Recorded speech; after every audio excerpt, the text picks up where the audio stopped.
semua, selamat datang di Eleven Podcast Cerdas Berkarakter. Di episode kali ini, kita bakal ngobrol bareng sama seorang siswi yang luar biasa. Bukan hanya berprestasi di sekolah, tapi juga seorang atlet panahan yang sudah mengharumkan nama daerahnya. Langsung aja kita sambut Dwi Indah Ersanti. Halo Dwi, apa kabar? Halo, alhamdulillah baik Kak. Lagi ada kesibukan apa nih akhir-akhir ini? Ini sih lagi ada ngejar deadline tugas-tugas ya, karena di sekarang ini dekat-dekat mau PAT. Betul-betul. Kita langsung aja ya. Oke. Boleh cerita nggak nih, kapan dan gimana sih awalnya kamu bisa tertarik sama olahraga panahan? Oke, awalnya tuh saya tertarik di dunia panah ini karena saya melihat kakak saya bisa mendapatkan medali dari olahraga panahan.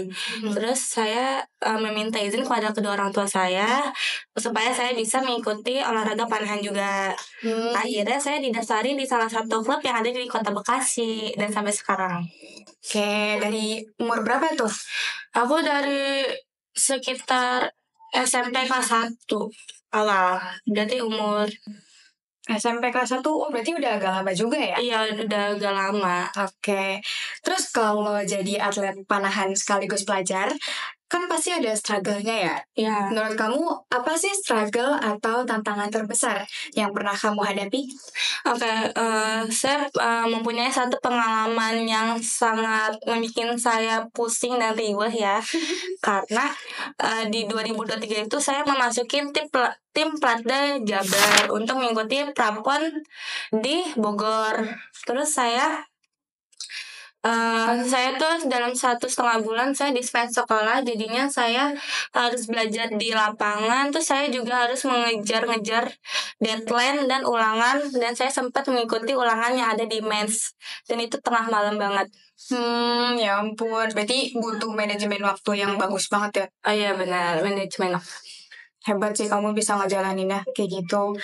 Terus ngomong-ngomong soal prestasi nih, dari semua pencapaian kamu, mana yang paling bikin kamu bangga? Yang bikin saya bangga itu saya mengikuti 3 kejuaraan nasional. Yang pertama itu saya mengikuti tahun 2022 dan saya mendapatkan medali perunggu di Kejurnas 2000. Salah. Yang pertama itu di tahun 2022 saya mengikuti Kejurnas Junior di Jogja dan saya mendapatkan medali perunggu di bergu putri. Terus di 2023-nya saya mengikuti kejuaraan nasional itu prapon untuk menentukan posisi, dan saya peringkat 3 di Jabar. Terus yang keempat itu yang terakhir di Batam di 2024 saya di Batam, tapi saya belum bisa mendapatkan medali. Keren banget ya teman-teman ya.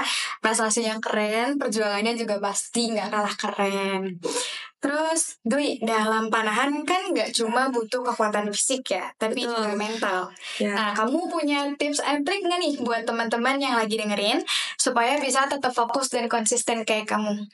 Oke, tips and trick yang dari saya itu, kita itu harus menjaga kedisiplinan masalah latihan dan harus bisa membagi waktunya dengan baik dan benar. Kalau kita nggak membagi waktu dengan baik dan benar itu, kita akan bisa keteteran banget.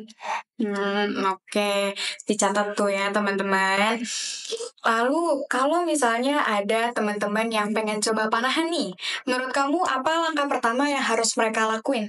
Nah, menurut saya langkah pertamanya itu, kan sekarang tuh banyak banget komunitas panahan yang ada di Bekasi ini ya.